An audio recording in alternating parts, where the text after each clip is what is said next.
toutes. Bienvenue dans ce webinaire. C'est le premier, effectivement, que je fais, mais spécifiquement à la demande de participants, puisque le mois dernier, on m'avait commandé, entre parenthèses, un webinaire qui était dédié exclusivement aux incidences que l'on pouvait avoir lorsqu'on pouvait s'associer à plusieurs. Alors, il y en a d'autres que je vais remettre spécialement sur le mois de janvier, d'ailleurs. Et donc, bienvenue à ce premier en thème. Et donc, vous le savez, vous avez la possibilité de poser toutes les questions que vous voulez, puisque nous sommes en live. Donc là, il y aura franchement aucun risque, en tous les cas, de l'avoir parcouru auparavant. Alors, on va commencer tout de suite par se poser la question du sommaire. Alors, on aurait pu blablater et puis raconter la psychologie, etc. Bon, en soi, c'est très important. D'ailleurs, la philosophie est très importante lorsqu'on s'associe.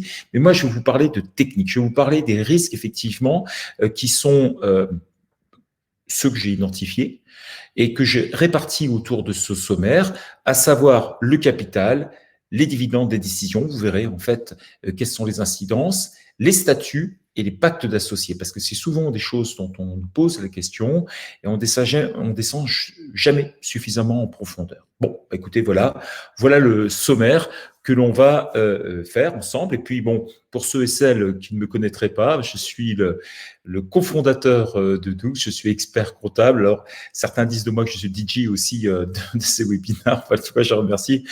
Toutes les qualités sont bonnes à prendre. Et en tout cas, n'hésitez pas encore une fois de plus à poser toutes vos questions. Et d'ailleurs, juste à la fin, je regarderai si j'ai répondu à tout. Et puis, j'en profiterai peut-être pour faire quelques modifications sur ce webinaire. Voilà, on va commencer tout de suite par un petit préalable, si vous voulez. Bon, ça mange pas de pain et au moins on va pouvoir effectivement être bien calé dessus. Eh bien, tout simplement, rappeler à gauche quelles sont les sociétés où on peut bosser seul et celles où on peut être à plusieurs. Juste un petit rappel, c'est sans doute idiot, mais au moins ça permet de bien reclarifier les choses. Alors, tout d'abord, lorsqu'on travaille seul, on est en URL. C'est une SARL unipersonnelle et c'est pour ça que quand on est plusieurs, c'est une SARL. Quand on est en SASU, ça s'appelle une société par action simplifiée unipersonnelle. Quand on est plusieurs, ça devient une SAS. Alors, on peut être aussi en entreprise individuelle. Là, c'est fini. On ne peut pas être à plusieurs dans une entreprise individuelle. C'est impossible, tout simplement. Et puis, parallèlement, pour tous ceux qui se posaient la question en disant « Tiens, je veux être en SNC, je veux être en société civile immobilière ou en société civile ou autre chose », eh bien là, c'est pareil, c'est mort. On ne peut pas être seul dans cette typologie de société. On doit être nécessairement plusieurs. Voilà, c'est juste un petit rappel. Et comme je vous disais, ça permet de bien reclarifier certaines choses. Alors, on va commencer tout de suite par le capital. Je rappelle effectivement que le capital, c'est en fait, ni plus ni moins que le produit d'une multiplication entre des nombres d'actions multipliées par une valeur unitaire. Alors, on parle d'actions lorsqu'il s'agit de SAS et on parle de parts sociales lorsqu'il s'agit de SARL. On parle aussi de parts sociales lorsqu'il s'agit de sociétés civiles immobilières. Enfin, ça n'a pas trop d'importance. Dites-vous simplement que c'est la multiplication de titres et la valeur unitaire. Bon, jusque-là, rien de très important. Mais vous allez me dire, ah oui, mais justement, quand on crée la société, est-ce qu'il y a une incidence entre l'argent que l'on apporte et finalement la répartition du capital? Eh bien, la réponse est non. Absolument pas du tout. Ça n'a strictement rien à voir. Pourquoi? Parce que tout simplement, de l'argent, on peut en mettre soit au capital, soit en compte courant. Mais la grosse différence entre les deux, c'est que quand je mets de l'argent au capital, eh bien, ça me donne des actions ou des parts sociales. Et quand je mets de l'argent en compte courant, ça me donne strictement rien. Ça me donne simplement la possibilité un jour de pouvoir le récupérer avant les autres, parce que tout simplement, je donne de l'argent, ça devient une dette. Un petit peu, en fait, il faut imaginer le compte courant comme si vous alliez voir votre banquier pour demander un emprunt ou un découvert bancaire. Eh bien, en aucun cas, ça ne rend le banquier actionnaire de votre société. Donc, vous avez bien compris que seul l'argent que l'on met au capital peut donner droit à des actions ou à des parts sociales, mais que le compte courant ne vous apportera strictement rien du tout. D'accord? Si ce n'est que la possibilité que votre entreprise démarre, bien évidemment, puisqu'elle a besoin d'argent. Ça vous donnera aussi la possibilité, si vous êtes seul, de récupérer plus facilement cet argent, alors que c'est mort s'agissant du capital, sauf des réductions, mais tout est compliqué dans ces cas-là. Et ça vous donne la possibilité, avec un compte courant, d'avoir ce qu'on appelle des intérêts financiers. Voilà tout simplement que c'était ça. Alors Christophe qui me dit, j'ai déjà pris un truc, je ne savais pas que si c'était forcément plusieurs. Si. Mais Christophe, tu sais, il y a quand même une petite technique, hein. Si tu as une société holding, eh bien, elle peut détenir une société civile immobilière et toi, à titre personnel, tu peux détenir la SCI. Vous êtes deux, c'est bon. Alors que dans la réalité, tu es tout seul. Mais ça, c'est la magie, effectivement, et je ne comprends pas pourquoi il est toujours obligatoire en France d'avoir deux associés pour une SCI. C'est un peu bizarre. Alors, j'ai parlé de avant la création, et puis je vais parler après la création. Après la création, en fait, il y a quelque chose d'un petit peu magique de temps en temps, c'est que vous pouvez avoir un intérêt à faire rentrer d'autres associés au sein de votre société. D'accord? Pour faire ultra simple. Et donc là, il y a deux techniques qui vont s'opérer. Soit vous leur vendez en fait des actions, on va voir tout à l'heure, et du coup, soit vous allez faire ce qu'on appelle une augmentation de capital. Donc en fait, on va voir cette fois-ci le capital et les comptes courants, d'accord? Puis je vais introduire celui du milieu, la prime d'émission. Et vous allez voir, on va y arriver tout simplement.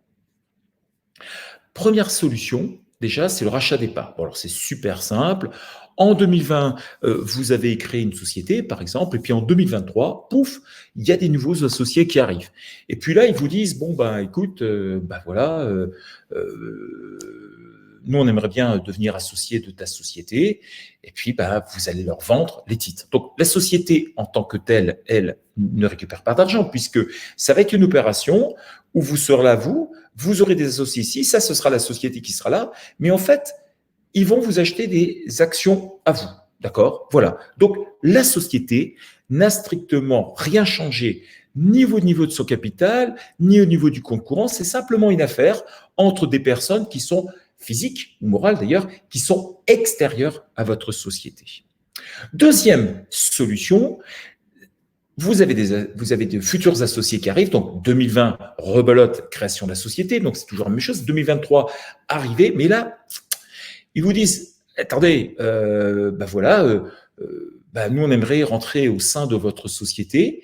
Et puis, ce que l'on va faire, eh bien, on va mettre de l'argent dans votre société. Bon, jusque-là, rien d'exceptionnel en tant que tel, sauf que il est évident que si vous avez créé votre capital avec 1 000 euros et puis que désormais votre société va valoir beaucoup plus cher, eh bien, ils vont pas remettre exactement la même somme, parce que s'ils mettaient exactement la même somme que vous, ça voudrait dire en fait que tout le travail que vous avez fait précédemment, c'est comme si ça ne comptait pas.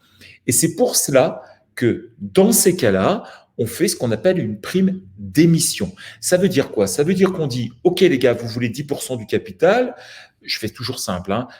Voilà, ma société, mon capital initial, c'était 100 euros, vous voulez prendre 10%, vous allez mettre 10 euros. Bon, jusque-là, ça leur fait 10%, enfin un petit peu plus, même très exactement, un petit peu moins fait, mais bon, imaginons 11 pour que ça fasse 110, et puis 111, et puis que ça fasse bien les 10%.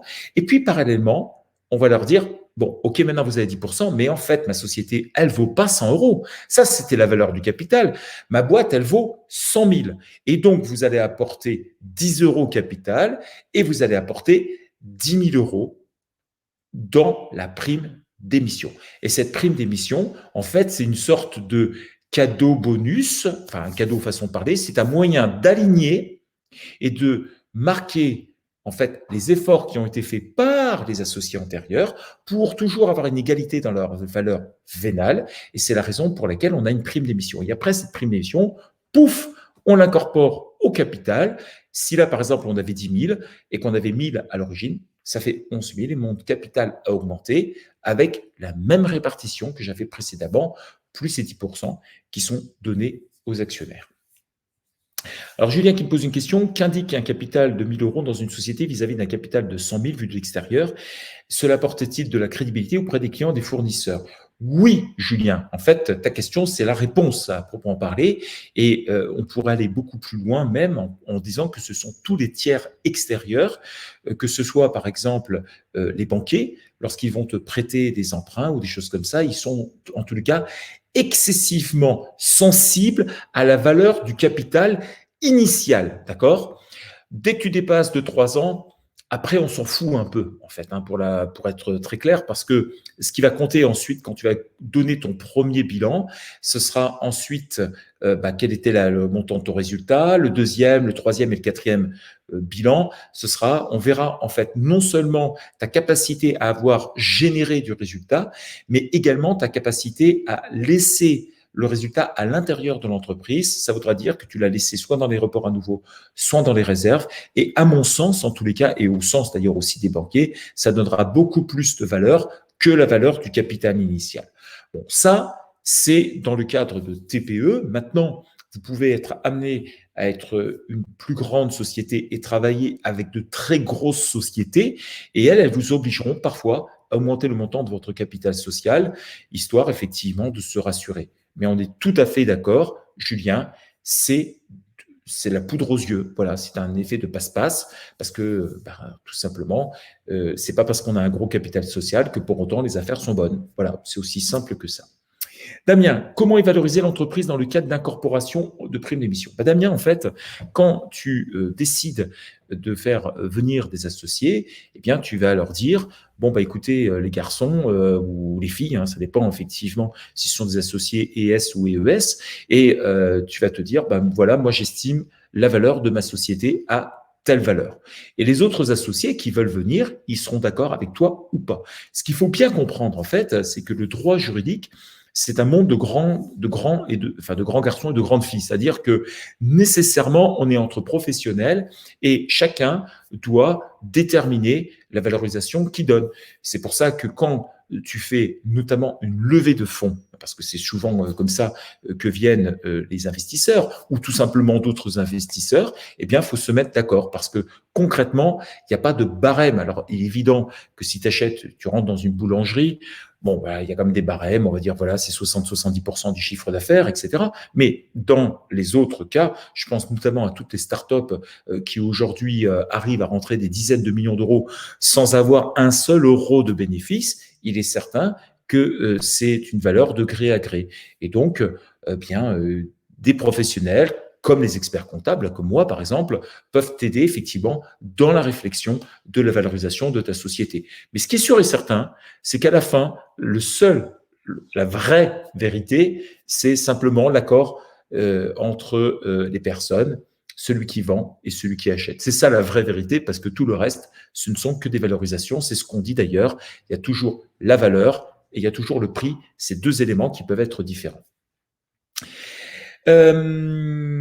Philippe, est-ce que le capital doit être en permanence disponible en liquidité sur le compte, par exemple, pour une société de services? Absolument pas du tout. Et Philippe, je vais te faire une démonstration ultra rapide. Tu crées une société avec un capital de 2000 euros, d'accord?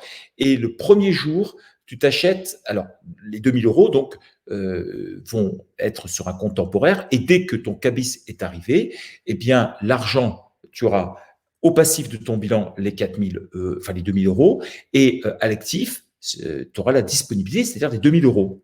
Imaginons que le premier jour, tu achètes un ordinateur, un MacBook par exemple, donc là ça vaut 2000 euros, on suppose, hein, en fait la réalité ça vaut plus cher, tu mets 2000 euros, pouf, tu n'as plus d'argent, par contre, tu as un ordinateur.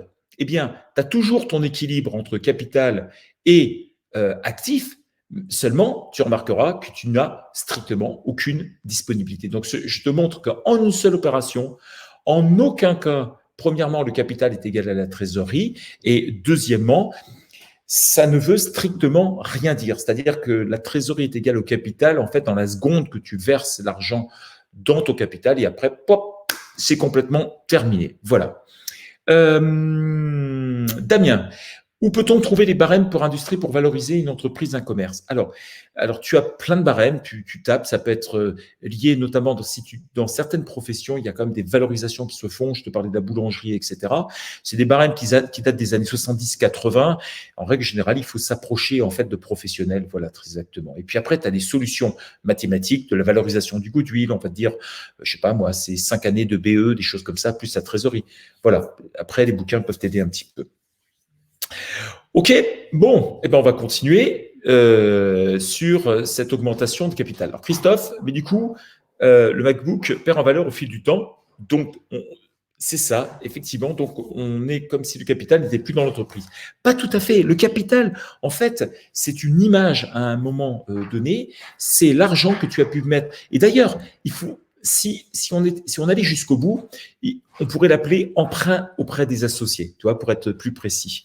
Mais cet emprunt, entre parenthèses, que tu as à l'origine auprès des associés, n'est strictement, absolument pas du tout lié effectivement à la trésorerie que tu peux avoir, puisque comme je l'ai expliqué, selon les opérations, bon, j'ai parlé du MacBook, là c'est la première opération, tu vends une prestation de service 10 000 euros, ta trésorerie sera supérieure au montant de ton capital. Mais tu n'as aucun lien entre les deux, jamais, jamais, jamais. Alors, du coup, je fais une petite synthèse rapide sur ces 3 slides. Qu'est-ce qui donne une participation au capital? Que l'apport en capital, c'est tout, absolument tout. Il n'y a rien d'autre, parce que l'apport en compte courant, ça ne donne absolument pas droit à une participation au capital, et la prime d'émission, non plus. Voilà, c'est aussi simple que cela. Alors, maintenant qu'on a vu effectivement comment on obtenait des actions, on va se poser la question, mais à quoi ça sert? Parce que après tout, c'est quand même un point qui est important, c'est à quoi peut servir des actions? Bon, ça sert à 3 choses, tout simplement. Premièrement, ça permet d'avoir un pouvoir dans les assemblées générales. Alors, je n'ai pas dit que vous avez le pouvoir ou que ça, c'est un pouvoir dans les assemblées générales, on verra tout à l'heure. Deuxièmement, ça a une importance au niveau des dividendes, c'est-à-dire qu'au moment de la distribution des dividendes, de ce qu'on appelle de l'affectation du résultat, ça va avoir un impact parce que si vous avez 99% des parts, vous aurez 99% des dividendes, et si vous en avez 1%, vous n'en toucherez que 1%. Alors, on peut faire parfois ce qu'on appelle des dividendes asymétriques qui ne respectent pas systématiquement la répartition des dividendes. On peut faire aussi des dividendes avec prioritaire. Enfin, il y a des tas de choses qui sont mises en œuvre, mais en règle générale, c'est pas toujours comme ça que ça se passe. Et puis le troisième, c'est au moment de la revente de la société ou au moment de l'arrêté de la société. C'est-à-dire, évidemment que si ça se casse la gueule, là, n'en parlons pas, vous aurez zéro. Par contre, effectivement, dans le cas où ça se vend, ça se répartira en fonction du pourcentage de répartition. Donc, il faut bien comprendre effectivement que ce pourcentage de répartition des actions, dans la vie de tous les jours, on ne le voit pas tellement, parce que quand vous vous associez à plusieurs, il est mieux quand même d'avoir à peu près tous les mêmes idées au moment de l'Assemblée générale. Donc c'est vrai que le pouvoir dans les assemblées générales, on s'en fout un peu. Au moment des dividendes, au début, c'est rare que les sociétés se versent des dividendes, mais quand ça commence à arriver, parfois les choses peuvent se faire. Et puis surtout, notamment pour toutes les sociétés, c'est au moment de la vente, de la société que ça peut avoir un impact. Mais là encore une fois de plus, c'est une question avant tout de se dire que l'on peut avoir en fait un impact au niveau de sa répartition pour récupérer de l'argent. Voilà, je pense que c'est les 3 points effectivement qui sont quand même les points les plus importants. Philippe qui me pose des questions, j'ai compris que je devais libérer le capital de ma SCI pour garder le taux réduit d'imposition à 15%. C'est vrai aussi pour les SASU, c'est vrai pour les SRL. Donc si je comprends bien, je dois avoir le montant de mon capital dans ma trésor ou je me trompe? Non, Philippe, il faut que tu apportes l'argent très exactement dans le capital. Après, que l'argent soit là encore ou pas, peu importe. Mais il faut que si tu as déterminé, par exemple, que ton capital de ta société civile immobilière, c'était 10 000 euros, par exemple, dans une société civile immobilière, ou SASU, ou SAS, ou SRL, ou ERL, si tu veux bénéficier du taux réduit à 15%, tu dois, toi, personnellement, ce qu'on appelle apporter le capital, alors soit en nature, parce que je sais pas, tu as apporté un MacBook, justement, ou autre chose, soit en numéraire. Mais en tous les cas, il faut apporter l'argent. Et si tu vois que c'est pas possible, mais que tu veux quand même bénéficier, donc là, il faut peut-être réduire le capital, histoire effectivement d'être peinard. Voilà, très exactement la réponse à la question. Mais ça n'a rien à voir avec la trésorerie, encore une fois de plus. Alors, j'ai parlé du capital, j'ai parlé à quoi servaient les actions, et puis on va revoir les 3 points, au moins que vous soyez complètement bien cadrés. Alors, pour les assemblées générales, si vous êtes en SARL, eh bien, il y a un truc qui est très simple. Les SARL, la SARL est l'une des sociétés les plus vieilles en France, hein, pour faire ultra simple, et elle est hyper cadrée. Au niveau des pourcentages de majorité simple, c'est 50% plus une voix. C'est-à-dire que quelqu'un qui a 50% plus une voix, eh bien, on peut dire que quelles que soient les parts que les autres ont, eh bien, il aura toujours le pouvoir dans ce qu'on appelle une majorité dans une assemblée générale ordinaire. Ça veut dire distribution des dividendes, ça veut dire affectation du résultat, approbation des comptes, éventuellement quelques autres actions qui ne nécessitent pas en tout cas une assemblée extraordinaire. Et puis, quand on parle d'extraordinaire, c'est tout ce qui est lié aux assemblées générales extraordinaires. Ça veut dire modification du capital, transfert de siège social, enfin tout ce qui modifie les statuts, nomination d'un gérant. Tout ça, effectivement, si on a décidé que c'était 3/4, tout ça, effectivement, c'est véritablement ce qu'on appelle la majorité absolue. Et dans ces cas-là, c'est 75% plus une voix. Alors, il y a quelques petites variantes parfois où on peut passer à 2/3, mais globalement, en SRL, c'est plutôt assez cadré quand même, globalement.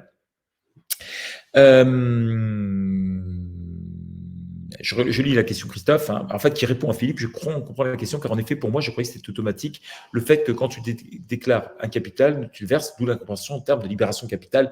Oui, Christophe, on n'est pas obligé de libérer la totalité du capital. Je peux très bien dire, je mets un capital à 10 000 euros, je n'en verse que 5 000 si je suis en SAS, c'est le minimum, ou 2500 si je suis en SRL, c'est 25% au minimum. C'est un jeu dangereux de faire ce genre de choses, en tous les cas. Faites très attention. Et puis, en SAS, alors là, c'est open bar. Pourquoi? Parce que la majorité simple, je peux dire, c'est 98%. Voilà. Donc ça, c'est les statuts. Voilà, tout simplement, ça détermine. Et puis la majorité de l'Assemblée générale extraordinaire, je détermine que c'est 100% ou 50%. Vous voyez, il n'y a pas dans une SAS, qui est une forme juridique plus moderne, puisque c'est né à peu près dans le début des années 90, eh bien là, de façon très concrète, eh bien, on peut faire ce que l'on a envie. Alors, faut faire gaffe de ne pas faire n'importe quoi, mais globalement, c'est beaucoup plus ouvert, en tous les cas, ça permet de faire beaucoup plus de bricoles que prévu. Voilà, tout simplement. Et donc, j'en viens au statut, parce que ça, c'est le 4e point qui est vraiment très important, c'est que dans les statuts, eh bien, il faut véritablement que vous vous mettiez d'accord, vous, entre associés, pour savoir qui peut avoir la majorité de l'Assemblée générale ordinaire, quelle est la majorité de l'Assemblée générale extraordinaire, et puis toutes les clauses particulières que l'on peut vouloir avoir. Alors, oui, Greg, dans une majorité Assemblée générale extraordinaire en SAS, on peut déterminer que ce soit 50%. C'est véritablement open bar. L'SS, il faut le comprendre un petit peu comme un kit, avec une caisse à outils, et tu prends les outils que tu veux, tu montes ta voiture toi-même. Voilà, c'est à peu près ça. Alors que dans une SRL, ta voiture, tu as bien les 4 roues, tu as bien les 4 portières, enfin, ou 4 ou 5 portières, ou 2 portières, enfin, peu importe, mais tout est déjà bien calibré. Ce n'est pas le cas d'une SAS. Alors, bien évidemment, quand tu fais appel à nos services ou à ceux d'un avocat, par exemple, de façon très concrète, on sait manier ce genre de choses, mais globalement, dans une SAS, on peut faire à peu près tout et absolument tout. Alors, tout, bien évidemment, mais parfois, il faut faire attention parce que forcément, dans des statuts, tout ce que l'on va marquer va être visible de l'extérieur. Ça, c'est un point qui est super important. Et parfois, on n'a pas envie que ça sache. Et c'est pour ça que j'arrive au pacte d'associés qui sont quelque chose d'autre. Juste avant, Marwan, bonjour Patrick, comment fait-on la différence entre ce que l'on met dans les statuts et ce que l'on met dans le pacte d'associés? On y arrive, justement, on y arrive. Parce que si tu es dans une SAS, Marwan, je pourrais d'ailleurs commencer par ça, tu pourrais absolument tout marquer dans une SAS, dans les statuts, sans avoir à marquer quoi que ce soit, ni à faire des pactes d'associés. C'est pas obligatoire de faire un pacte d'associés, qu'on soit tout à fait d'accord. Mais Vous connaissez l'adage qui dit on ne lave pas son linge sale en public, etc. Ben, celle-là, c'est un peu pareil. On marque les trucs qui sont un peu secrets, les choses qu'on n'a pas envie de dire. Puis vous allez voir, on va faire un point sur toutes les clauses. Il y a certaines qui vous font frémir et qu'on n'a pas envie de noter, surtout dans des statuts, parce que les statuts, je rappelle, peuvent être lus, su, connus, achetés par n'importe quelle personne, alors que les pactes d'associés, on ne les connaît pas. Mieux, vous voyez, souvent, vous voyez, j'ai pris 6 associés et vous imaginez que le pacte d'associés, bah, c'est ce qui va concerner les 6 personnes. Et donc, c'est un contrat à part des statuts. Alors, les statuts, vous l'avez compris, ça se pousse et c'est public, d'accord. Et puis, le pacte d'associés, bah, c'est entre les associés. Bon, c'est comme ça qu'on voit les pactes d'associés.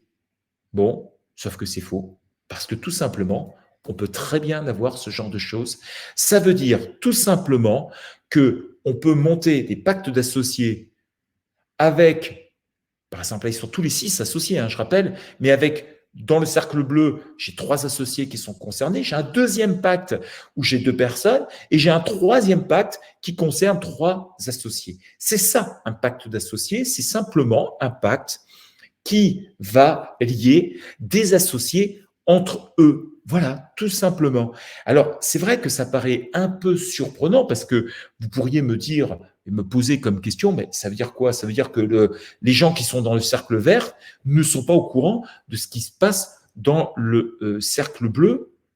Ben ouais, c'est pas impossible. Et c'est là où la difficulté des pactes, parce que les pactes peuvent être planqués. Alors, généralement, quand on fait ce genre de choses, de planquer des pactes, bah, autant vous dire que le suivant qui va arriver, bah, il risque d'être catastrophique parce qu'en règle générale, dans les pactes, on marque aussi en début, en préalable, qu'à la connaissance des associés, il n'y a pas d'autre pacte qui les lie avec quelqu'un d'autre. Donc vous voyez que parfois, le jeu est ambigu. Généralement, dans ce genre de situation, en tous les cas, avec les 3 pactes, ce serait mieux quand même que tous les associés soient au courant des 3 pactes, même s'ils ne sont pas directement et intimement concernés. Alors, je vois là que ça se déchaîne, il y a des questions qui arrivent. Aurélien, avez-vous un exemple de ce que l'on peut marquer dans un pacte d'associés? C'est juste après. Voilà. Ça va arriver très vite et on va commencer tout de suite par commencer en se disant quelles sont les typologies de clauses. Alors, des clauses, on peut en marquer, mais comme on veut, on pourrait en avoir 500 des clauses. Bon, après, il arrive à un moment donné, ça ne sert à rien de vouloir tout prévoir, tout vouloir, parce que le monde d'une société, c'est un monde qui est environnant, et puis vous allez vite vous apercevoir qu'un pacte, pour être valable, il ne peut que durer sur une certaine durée. Ça peut être 3 ans, 5 ans, 10 ans, mais ça ne peut pas être 50 ans ou 90 ans. Il y a eu des pactes indéterminés, ils ne sont pas valables, c'est-à-dire qu'on se tire quand on veut.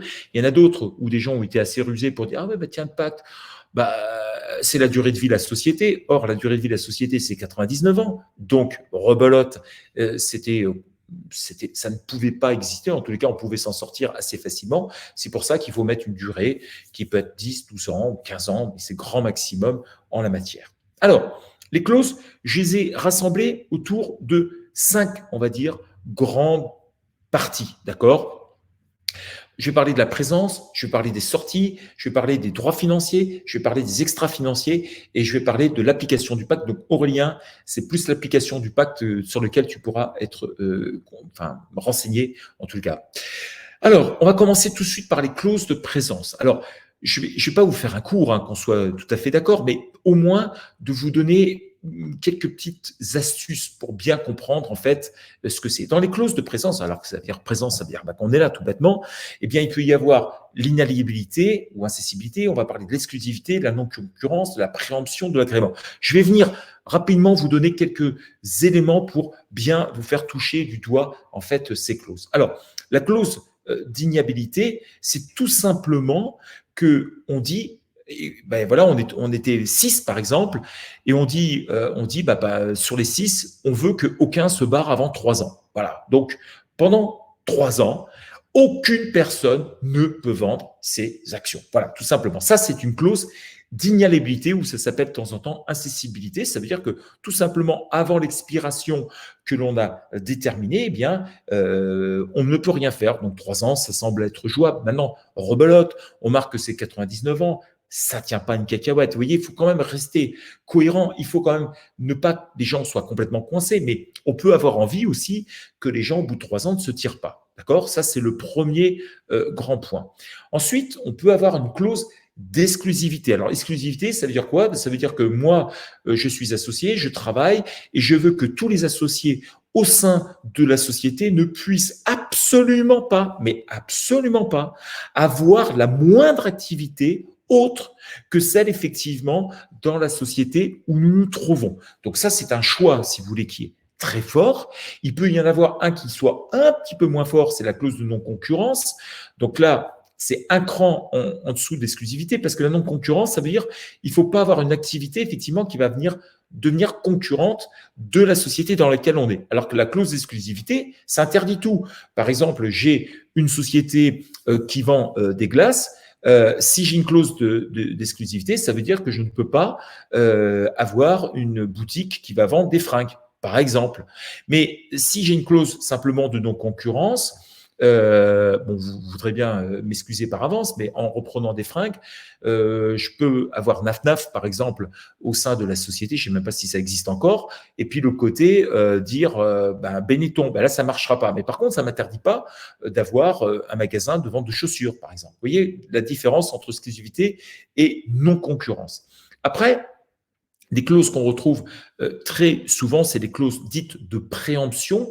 Alors ça, c'est facile à comprendre. Vous êtes 6 associés, il y en a un qui veut vendre ses parts. En priorité, c'est la préemption, c'est-à-dire que c'est les associés, les 5 là, qui auront la priorité pour pouvoir acquérir ces actions.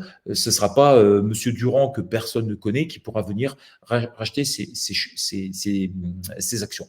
Et puis après, il y a la clause d'agrément. Donc l'agrément, c'est de dire OK, alors vous nous avez présenté monsieur untel, il veut rentrer au sein de la société, on veut avoir une clause d'agrément dans lequel les 6 associés, pour en prendre un 7e, devront être tous d'accord. Voilà ce que c'est une clause d'agrément.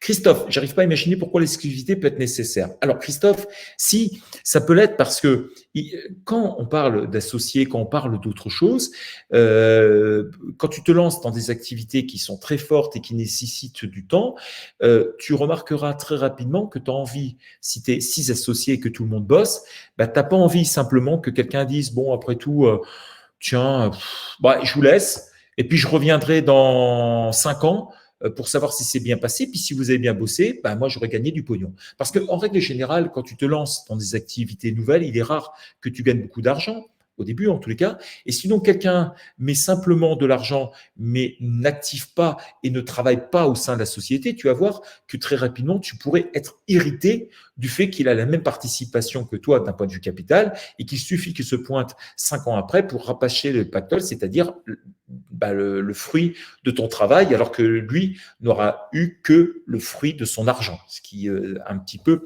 peut paraître un petit peu bizarre. Voilà, super Christophe, que tu aies bien pigé le truc, mais je t'assure que chaque clause que je vais décrire, il y a toujours une situation derrière qui peut l'imaginer, et la seule le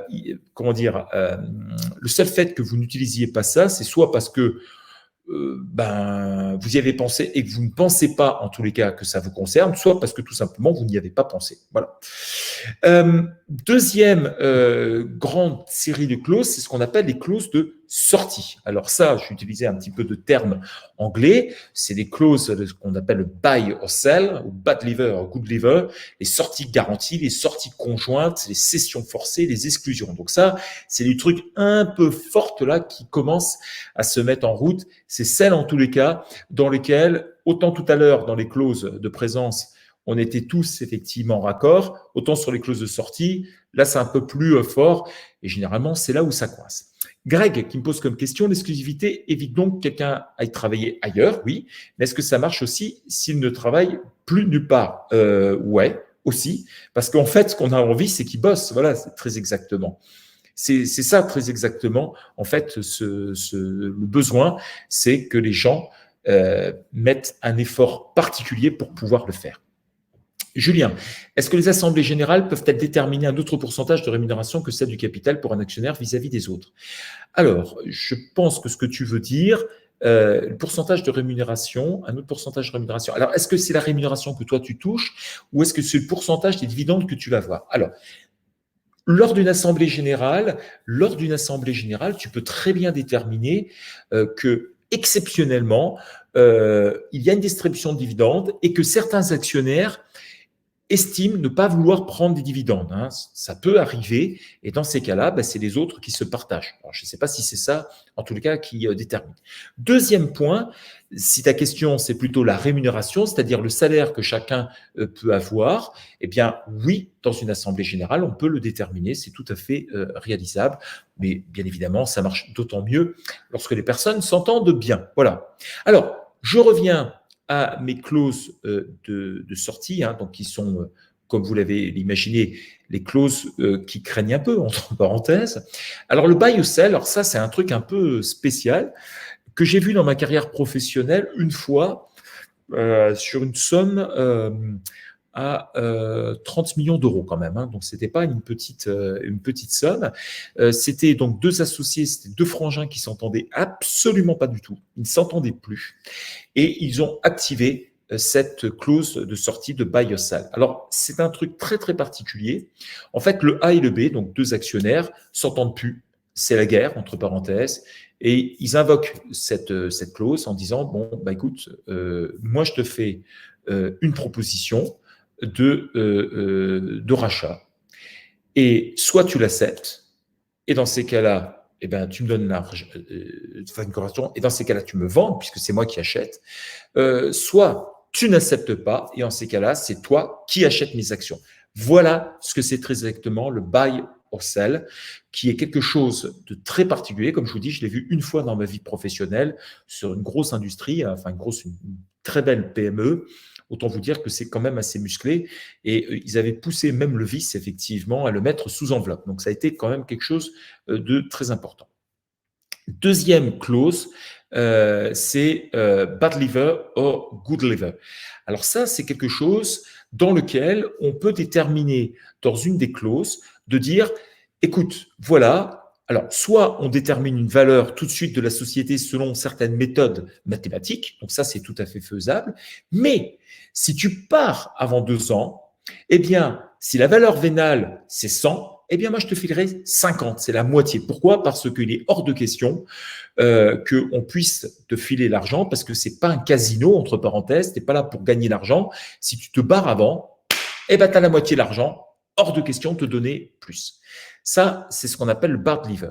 Et le good liver, c'est typiquement, on dit, voilà, quelqu'un qui a passé, je sais pas moi, 6 ou 7 années au sein de la société peut bénéficier d'une espèce de prime et il aura donc les bonnes sommes de la valeur vénale qu'on a prévue parce que, somme toute, il a fait son job. Donc, voilà très exactement ce point. On le voit plus spécialement dans des boîtes qui se montent, etc., et qui ont tout de suite une très grosse valorisation. Et c'est pour éviter donc que les gens se disent, tiens, allez hop, je vends, je récupère le pognon, et puis hop, après je serai peinard parce que je sais que la valeur ne pourra plus augmenter. Bon. Et oui, alors, Marwan, oui, le good liver, il prend la bonne somme en règle générale. Hein, voilà ce qu'il a, hein, il n'a pas plus.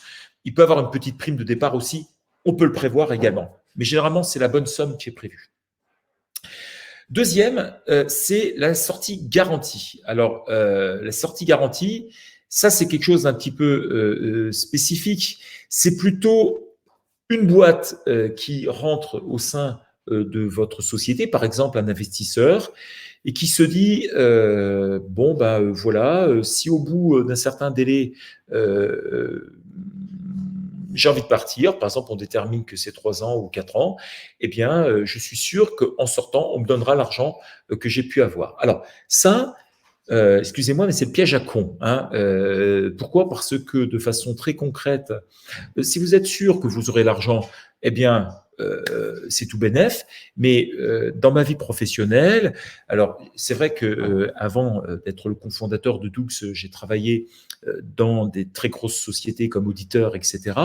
Et je ne citerai pas le nom, mais on va dire 2 groupes d'opticiens très connus qui marchaient main dans la main. Et puis ils avaient une centrale et tout. Puis le deuxième, en fait, ce qui s'est passé, eh bien, comme il voulait effectivement augmenter son réseau, a fait rentrer un investisseur hollandais à l'intérieur. Et l'investisseur hollandais a pris une clause de sortie garantie. Et puis, au bout de, je crois, c'était 3 années ou 4 années, eh bien, il leur a dit, bah, maintenant, les cocos, redonnez-moi mon argent, je veux partir. Sauf que la société ne disposant pas suffisamment de fonds, eh bien, le fonds de pension, enfin, le fonds hollandais, les a obligés à vendre la totalité à quelqu'un d'autre pour avoir un retour d'argent. Alors, la petite histoire, bien évidemment, c'est que ce fonds qui les a fait racheter par quelqu'un d'autre, ce fonds avait 100% de cette autre société. Donc, en fait, ils ont pu racheter la totalité presque pour une bouchée de pain. Et donc, c'était les gens qui avaient vu trop gros, n'ont pas eu la capacité à pouvoir disposer d'argent. Et donc, ils se sont fait racheter. Et ciao, tout le monde s'est, président du conseil d'administration, tout le monde s'est fait virer suite à ça. Donc, vous voyez, la sortie conjointe, danger quand même. Sortie garantie. Après la sortie conjointe, ça c'est autre chose. Sortie conjointe, c'est par exemple, vous avez 90% des actions, ou par exemple 80, et puis à un moment donné, vous voulez vous en aller, et puis vous trouvez un acquéreur. Et l'acquéreur, il dit, bon, moi, ok, je peux racheter, mais c'est 100% ou zéro. Et là, si vous avez une sortie conjointe, le ou les actionnaires principaux peuvent dire, eh bien, messieurs les actionnaires minoritaires, je vous oblige à partir de la société, mais rassurez-vous, vous obtiendrez exactement le même prix unitaire par action que nous. Ça, c'est ce qu'on appelle la sortie conjointe. Ça peut marcher d'ailleurs dans un sens, et ça peut être aussi les associés minoritaires qui peuvent exiger cette sortie conjointe dans une des clauses pour se dire, si un jour il se barre, bah moi je veux récupérer au moins mon argent, pas me retrouver avec quelqu'un d'autre. Voilà ce que c'est très exactement la sortie conjointe. Alors on arrive à le trouver dans ce qu'on appelle, en anglais, drop along ou tag along. C'est les 2 termes qui sont utilisés selon qu'on est en haut ou en bas pour pouvoir faire. Et puis, on peut avoir autre chose, c'est ce qu'on appelle les cessions forcées. Alors, bon, ça, c'est des trucs, on a déterminé des événements très particuliers, et puis l'événement survient, et on dit, bah, toi, parce qu'il y a cet événement-là, eh bien, on t'oblige et on te force effectivement à céder ses parts. C'est excessivement rare, mais c'est des choses qui peuvent arriver. Et puis, il y a les clauses d'exclusion. Alors ça, les exclusions, là aussi dans ma vie professionnelle, j'en ai vu chez certains de nos clients, c'est dans les pactes, c'est dans les statuts qu'on prévoit, par exemple, que si quelqu'un commet une faute ou il y a quelque chose qui va mal, etc., et bien, boum, la clause d'exclusion se fait, et dans ces cas-là, la personne est obligée de partir directement. Donc, c'est des choses quand même qui sont relativement chaudes quand même à opérer. Autant vous dire que dans des cas de cession forcée, de temps en temps, il y a les avocats qui s'en mêlent, mais lorsque c'est rédigé, en tout cas, c'est toujours, en tout cas, excessivement difficile à mettre en œuvre, mais en tout cas, ça se met en œuvre, et toujours dans la douleur systématiquement. Donc voilà les clauses de sortie, c'est les clauses les plus chaudes que l'on peut avoir dessus. Alors Marwan, quelle différence entre la cession forcée et l'exclusion? L'exclusion, ça vient d'une faute, à proprement parler, en règle générale. C'est le mec, je vais te citer un exemple, parce qu'il y en a un qui me vient à l'esprit, c'est l'un des associés qui va coucher avec une secrétaire, du coup ça fout le bordel, il y a un prud'homme qui se déclare, et le gars, bam, là on lui dit, stop, t'as fauté, entre parenthèses, au niveau de l'organisation de la société. Je ne suis pas en train de donner une considération sur ce qui s'est passé entre le dirigeant ou l'un des associés et la secrétaire. C'est simplement d'un point de vue organisation directement de la société où ça a déclenché un prud'homme. Donc ça, c'est une faute. Ça, c'est pas normal, effectivement, en tant qu'associé. ben, tu es sanctionné, tes actions, on les rachète à un prix convenu en plus, et là, on peut les racheter plus bas. Ça, c'est le cas d'une exclusion pour en parler. Alors que la cession forcée, ça va être plutôt dans le cas, effectivement, d'un événement. C'est-à-dire que, je sais pas, on a prévu, par exemple, qu'en cas où les capitaux propres avaient perdu, étaient inférieurs à la moitié du capital social, eh bien, dans ces cas-là, on peut obliger, on se dit, tiens, il y a un investisseur qui va arriver, mais il oblige les gens à céder leurs actions pour qu'il puisse un petit peu avoir plus de confort, lui, dans la répartition de son capital. Donc, il n'y a pas une faute, hein, pour en parler du dirigeant ou des associés, c'est simplement voilà, le constat dessus. Ouais, Julien, merci pour l'exemple, et parce que c'est un exemple que j'ai dû gérer chez des clients en tous les cas. Peter, si on devient associé d'une entreprise et le premier associé décide de partir, doit-on racheter la totalité? Oui, doit-on trouver les racheteurs? Alors, Peter, donc, dans les clauses, effectivement, que je déterminées sur la présence, si tu as mis une clause, effectivement, qui revient à dire, voilà, il y a une clause d'inaliénabilité et personne ne peut t'obliger à les acheter. Par contre, si il n'y a pas de pacte, s'il n'y a strictement rien du tout, si tu as un SARL, tu es prioritaire pour pouvoir acheter. Si tu n'as rien prévu dans ta SS, ni dans les statuts, dans des clauses, ça peut être quelqu'un d'autre. Et si tu n'as pas prévu de clause d'agrément, tu seras coincé. Maintenant, si tu as tout prévu, d'accord, qu'il y a une clause d'agrément, eh bien, dans cette clause, on doit te préciser comment se passe le rachat, c'est-à-dire que la personne qui veut vendre doit, par exemple, le dire au président, ou il doit le dire. Donc, on doit tout prévoir. Et on dit, voilà, le président aura, je sais pas moi, 6 mois pour pouvoir répondre. Mais si tu as éteint la totalité, effectivement, des trucs, à un moment donné, il faudra soit racheter les parts, soit faire ce qu'on appelle une réduction du capital par élimination des titres, c'est souvent ce qu'on fait dans ces cas-là, soit avec un montage de holding, c'est encore autre chose, soit laisser un autre actionnaire venir. Tu ne pourras pas continuer, en tous les cas, à laisser quelqu'un dans l'embarras, sauf si des clauses le prévoient. Nicolas, peut-on prévoir de faire évoluer les clauses dans le temps? Oui. Exemple, mon associé commencera en étant en poste dans une autre société, mais je veux la garantie qu'il le quittera d'ici X mois. Je peux adapter la clause d'exclusivité en fonction. Oui, alors Nicolas, en fait, il faut savoir qu'un pacte d'associés, comme je le disais déjà, a une durée de vie. D'ailleurs, qui peut pas, 15 ans, c'est vraiment le bout du monde. 10-12, c'est peut-être encore mieux. Voilà, c'est à peu près la durée. Mais généralement, les durées sont aussi entre 5 et 7 ans. C'est ce qu'on voit en règle générale. Déjà, tu peux te dire qu'à l'issue, il faudra recommencer, en tous les cas. Mais tu peux aussi, par toi-même, dire, on fait un premier pacte, et puis, soit le faire évolutif en disant le cas que tu as cité, ou tout simplement, dans la deuxième solution, dire au bout de 2 ans, bon, le pacte qu'on a mis, bon, il était pas mal, mais là, on va passer à autre chose. Et si tout le monde est d'accord, eh bien, ça sera nickel. Alors, bien évidemment, pour que tout le monde soit d'accord, il faut que ce soit les mêmes qui étaient à l'initiative du premier pacte, qui soient toujours dans le second pour pouvoir le signer. Voilà. C'est aussi simple que ça. Enfin, c'est simple, sans être simple. Toujours les pactes sont des choses toujours un peu compliquées. Alors, je vais parler maintenant des clauses de droit financier. Alors là, on va tomber dans des trucs un peu plus costauds. On trouve ce qu'on appelle les clauses anti-dilution. Bon, ça, c'est surtout pour permettre à certains actionnaires de ne pas être dilués. Ça veut dire que si on fait une augmentation de capital et que certains n'ont pas la capacité à suivre, ou en tout cas, ils veulent être dans le coup, eh bien, ils disent, moi, je ne veux pas être dilué, donc je veux suivre, faire partie, effectivement, des augmentations de capital. Il faut avoir la trésor, bien évidemment.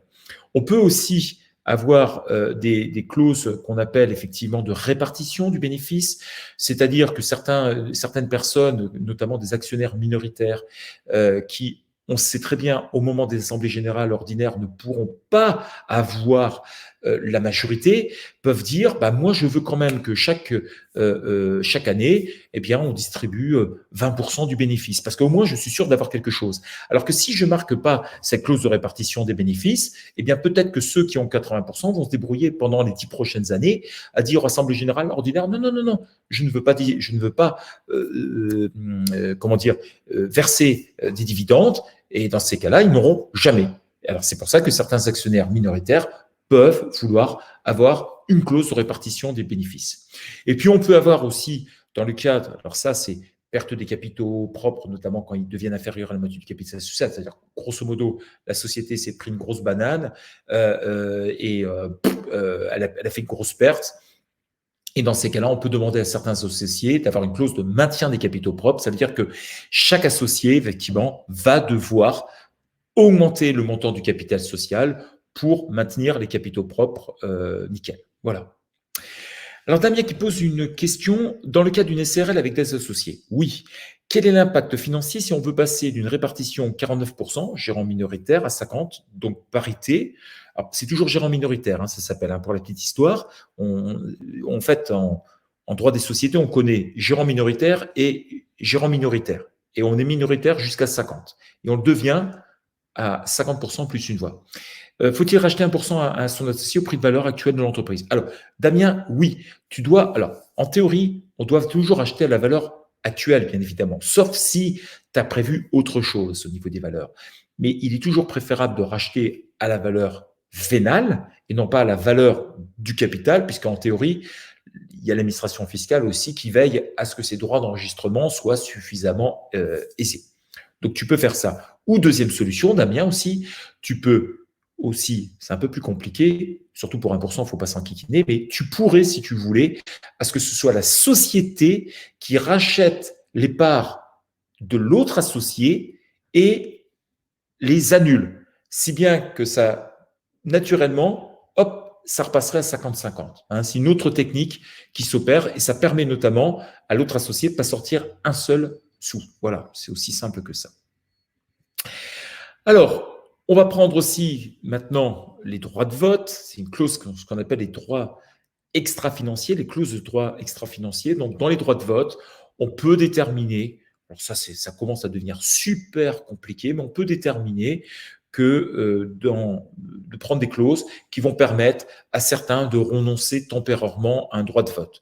On peut aussi obliger à ce que, par exemple, il y a 6 associés, puis il y en a 2, et puis il y en a un qui dit, écoute, je veux bien que tu viennes associer, mais par contre, tu dois voter comme moi, d'accord? Vous voyez, vous imaginez un peu le truc, mais c'est tout à fait légal de dire tu devras voter comme moi je vote. Comme ça permet de créer des groupes. C'est ce qu'on appelle le droit de vote.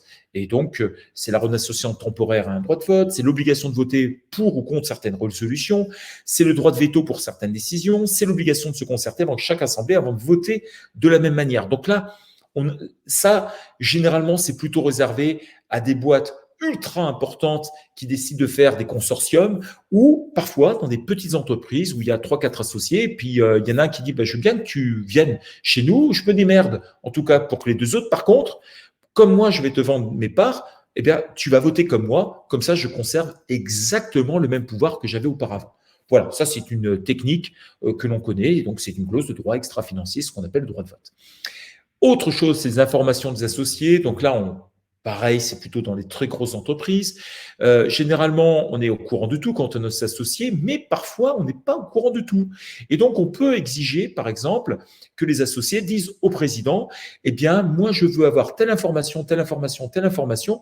Je sais que tu n'es pas obligé de me le dire lors des assemblées générales, mais moi, je veux avoir cette information dans, je ne sais pas, moi, tous les 3 mois, tous les 6 mois, tous les ans. Eh bien, ça, c'est ce qu'on appelle l'information des associés, puisque je rappelle que quand il y a un président, le président gère le quotidien et il ne doit délivrer aux assemblées générales qu'un message pour les associés. Et on peut rentrer dans des choses un peu particulières. Autre point, et le dernier, c'est les clauses d'application du pacte. Donc là, très exactement, il faut impérativement que vous prévoyiez la durée de validité du pacte. Ça ne vous empêche pas que le pacte peut avoir une certaine durée, mais vous pouvez, dans les clauses que j'ai édictées tout à l'heure, lui trouver encore des durées inférieures. Alors, pas supérieures forcément, puisque sinon ça n'aurait pas de sens, mais vous pouvez très bien dire, par exemple, je veux que mon pacte dure 10 ans, mais par contre, la clause d'inaliénabilité, vous savez, l'impossibilité de vendre des actions, eh bien, elle dure 3 ans. Vous voyez, c'est pas forcément 10. Donc, voilà comment on arrive à établir tout ça. On peut aussi prévoir, bien évidemment, des clauses pénales ou d'astreinte, puisque quelqu'un qui violerait cette clause, en tous les cas, enfin une des clauses, pour être amené à donner de l'argent. Et on pourrait avoir ce qu'on appelle une astreinte, c'est-à-dire tous les jours, il va donner une valeur pécuniaire pour ne pas respecter le pacte. On peut avoir aussi ce qu'on appelle une clause de retrait, c'est-à-dire que ça, c'est un associé qui est victime de la violation d'un pacte, d'accord, et il peut, pour faire valoir son droit de retrait, forcer ses associés, ses co-associés ou l'auteur de cette violation de lui racheter ses actions. C'est ce qu'on appelle le droit de retrait. Et puis, il y a la fameuse clause résolutoire. Bon, alors ça, c'est un truc qui se voit systématiquement dans ce qu'on appelle dans les contrats synalegmatiques, entre parenthèses, dans le cas où une des parties viendrait à ne pas exécuter ses obligations. Voilà très exactement ce qui l'en retourne. Bon, écoutez, j'ai terminé sur les pactes d'associés. J'ai terminé en fait la réunion sur les incidences qu'il fallait faire attention, etc. dessus. Donc, vous voyez, c'était quelque chose qui m'a été demandé par un participant. D'ailleurs, j'espère qu'il est là. Je me souviens plus de son prénom, hein, mille excuses, mais je l'ai pu faire. Donc, c'est des choses qu'il faut faire très attention. En tout cas, c'était celles, en tout cas, qui m'apparaissaient être les plus importantes. Et c'est pour ça que je voulais partager mon expérience avec vous. Je vois Damien qui pose une question. D'après ton expérience, quelles sont les erreurs les plus courantes lors d'une création de société entre associés qu'il faut éviter? Eh bien, la pire des choses qui puissent se faire, c'est ne pas envisager le pire. Voilà. Pourquoi? Parce que, en fait, ce qu'il faut être sûr, si vous avez une certitude, en tous les cas, que vous êtes faits les uns pour les autres pour pouvoir monter votre société, eh bien, il y a une autre certitude dont vous pouvez être sûr, c'est qu'un jour, ça va s'arrêter. Voilà, ça, au moins, c'est sûr et certain. Et là, il y a deux conceptions de la vie.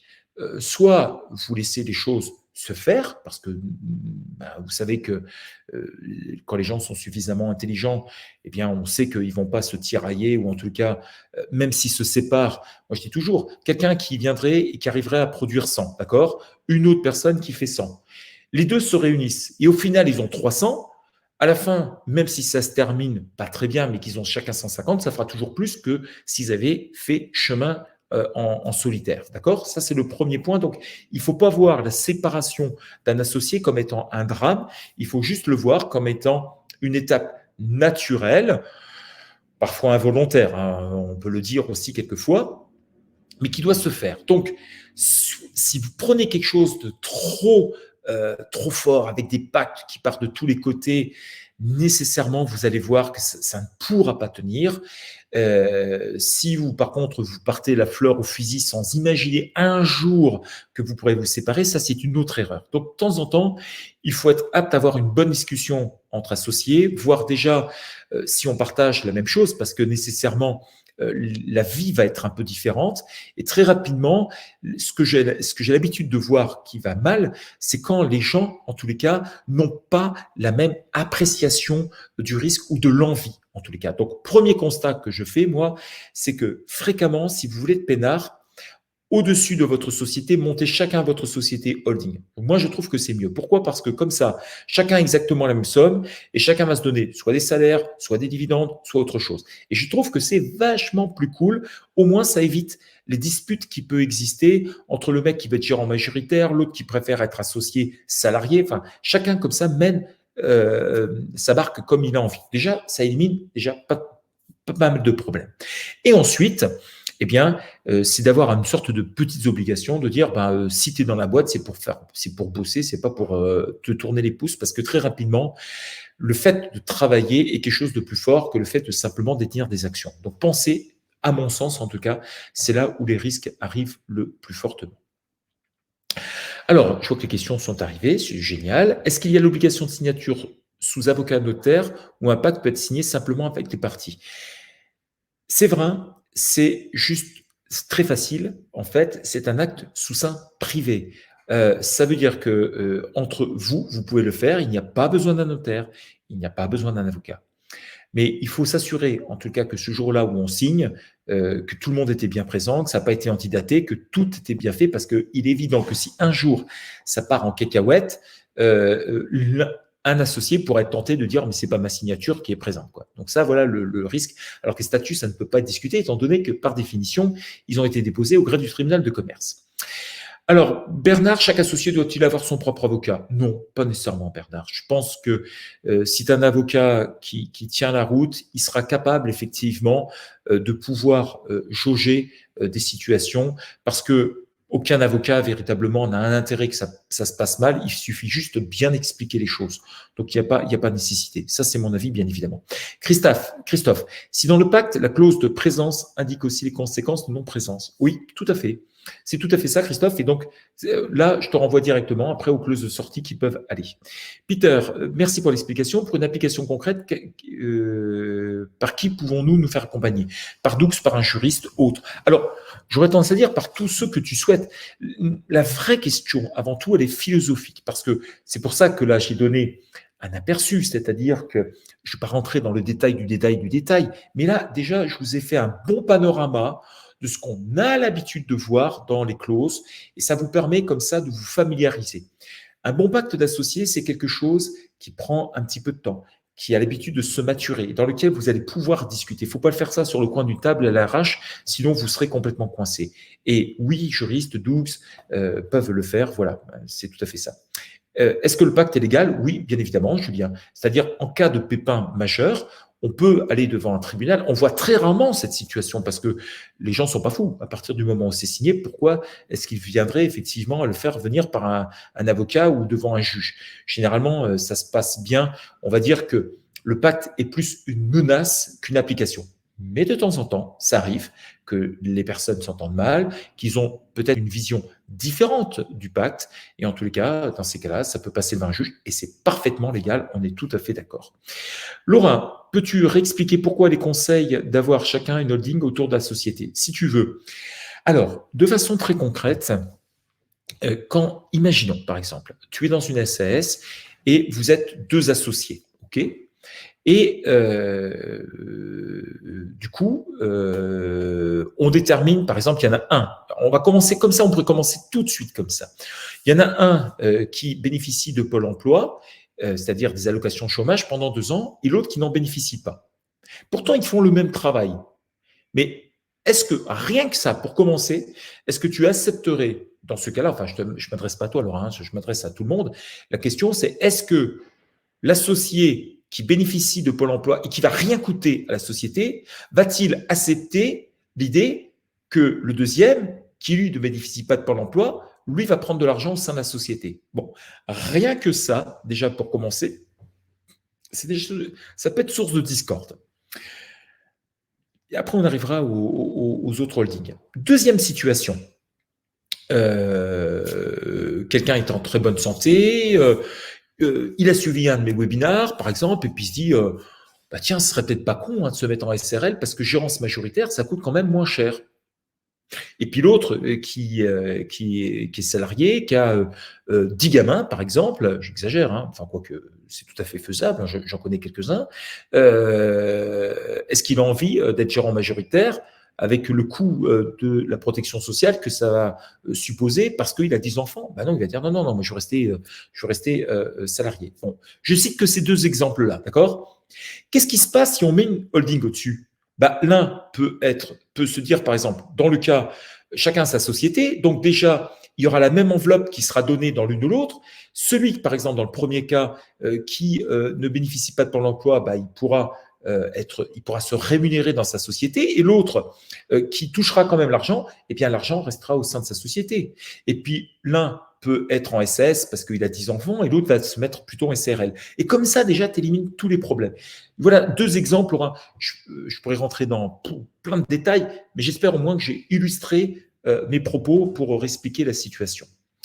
Maxime, pour une SRL, il y a des choses déjà prévues vu l'ancienneté de la forme juridique. Oui, c'est déjà un petit peu c'est déjà un peu cadré déjà la SRL, on peut dire sur les majorités, etc. Alors on peut dévier un petit peu à droite à gauche, mais globalement, on peut dire que la structure est plutôt plus solide et en tout cas moins sujette à variation.